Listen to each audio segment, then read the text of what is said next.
নমস্কার বন্ধুরা, আমার ব্লগ পেজে জানাই আপনাদেরকে স্বাগত। চলুন আজ যাব নেমন্তন্ন বাড়ি, তাই জন্য একটু রেডি হব।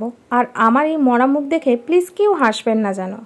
আর এখানে আমি সমস্ত মেকআপের প্রোডাক্ট নিয়ে নিয়েছি, যদিও খুব আমি হালকা মেকআপ করি, তো তাই জন্য আমি এখন রেডি হওয়ার জন্য আগে থেকেই ময়েশ্চারাইজার লাগিয়ে নিয়েছিলাম আর একটু প্রাইমার লাগিয়েছিলাম।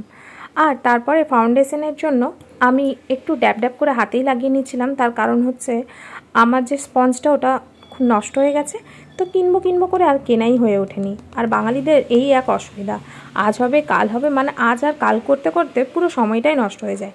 তাই জন্য আমি হাত দিয়েই ড্যাব ড্যাব করে নিচ্ছিলাম, যদিও লাস্টে আমি ব্রাশ দিয়ে একটু ফিনিশ করছিলাম, কিন্তু আমি হাত দিয়েই বেশ এটাকে ড্যাব ড্যাব করে নিতে পারি। তবে এটাকে টানা চলবে না, ড্যাব ড্যাব করে নিতে হবে।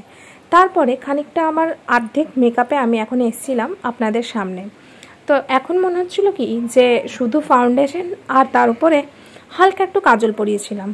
তো তারপরে দেখা যাক যে আমি সেরকম কিছু একটা সাজিয়ে না, দেখলেই বুঝতে পারছেন সময় খুবই অল্প ছিল।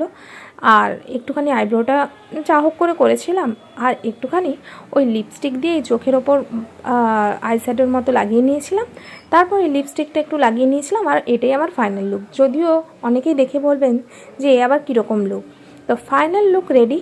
আমি যদিও খুবই হালকা ফুলকা সেজেছি, কারণ আমি এইভাবেই সাজতে খুব ভালোবাসি। খুব একটা চড়া মেকআপ আমি একদমই পছন্দ করি না, যে যার পছন্দ তার। তো যাই হোক, এখন আমি বেরোবো আর তারপরে আপনাদের সাথে দেখা হবে। চলুন একটু মিষ্টি কিনে নেব, তারপরে এখান থেকে সোজা বেরিয়ে যাব আমরা। মিষ্টি কিনেই বেরিয়ে পড়লাম, আর ভিডিও করার এক মুহূর্ত ভালো লাগছিল না, তাই জাস্ট ক্যামেরাটা অন করে নিয়েছিলাম। আর আমরা এখানে পৌঁছে গেছি।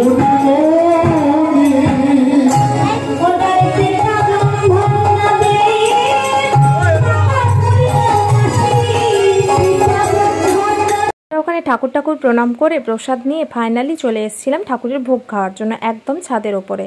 তো এখানে আমি অনেকক্ষণ ধরে বসে ওয়েট করছিলাম, সেই জন্য ভাবলাম একটু ভিডিও করে নিই।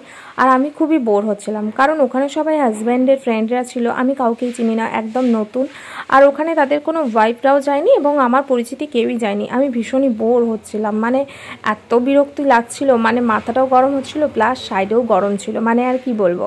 তো যাই হোক, চলুন এবারে আমি ভাবছিলাম যে খেতে বসবো।